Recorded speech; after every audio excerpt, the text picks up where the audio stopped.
Chapter 212. High Demands.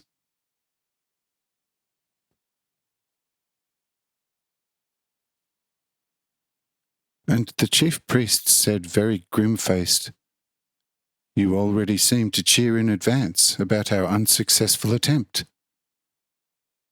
Be careful not to cheer too soon."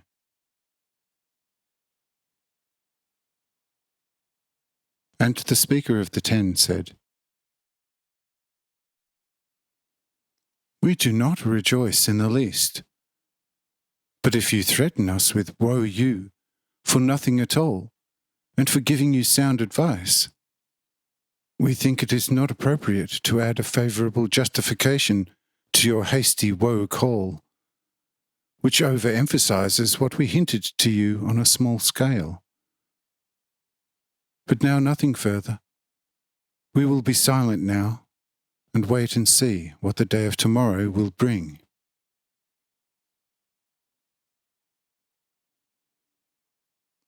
Upon this comment, the chief priests were quite taken aback and left the stage, and the 10 also went to their dwellings.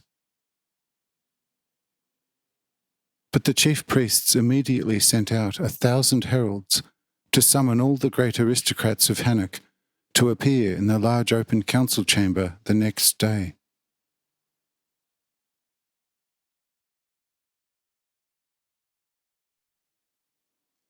The next morning, the large council chamber was teeming with the mighty aristocrats of the city, but none of them knew yet why they have been called.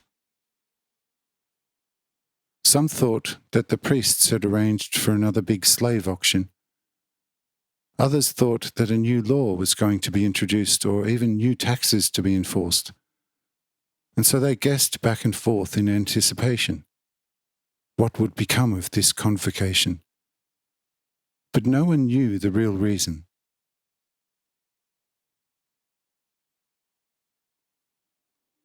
And after being given a sign, the 10 with their junior priests entered from the one side, and after a while also the chief priests, bristling with gold and precious stones, entered from the other side.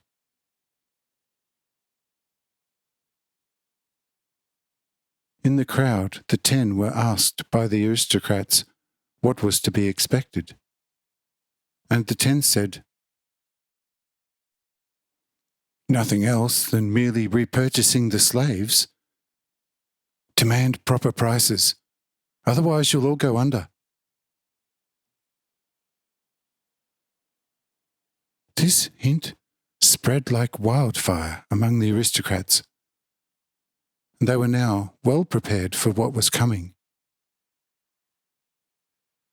The 10 now remained standing at the bottom of the steps of the great stage, and waited for the shining chief priests.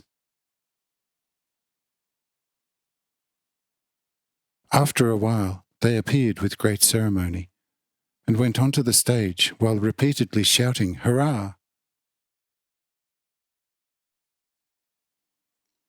When this rampaging salute came to an end, a strong-voiced senior priest opened his mouth and said,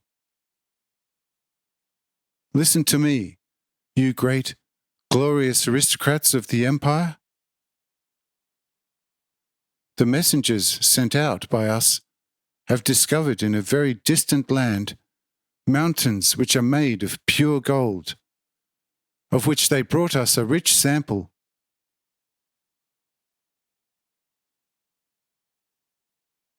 But these magnificent mountains are inhabited by monstrous giants who are likely to be very strong. To combat them, and to assure us of the gold mountains, we need a strong force, at least as a precaution, because we cannot know how strong those giants are. In order to set up this great force, we need all the slaves. But it is now a matter under which conditions you are going to give us the slaves." Do you want to cede them to us by sharing the profit or for a cheap refund? This is the reason why we are here, and thus give us a good answer. Let it be done. When the aristocrats heard this, they said, "Listen, the discovery should be very much respected, for mountains of pure gold are indeed not a trifle matter. But the good project is too far away. Therefore we certainly cannot share the assured profit.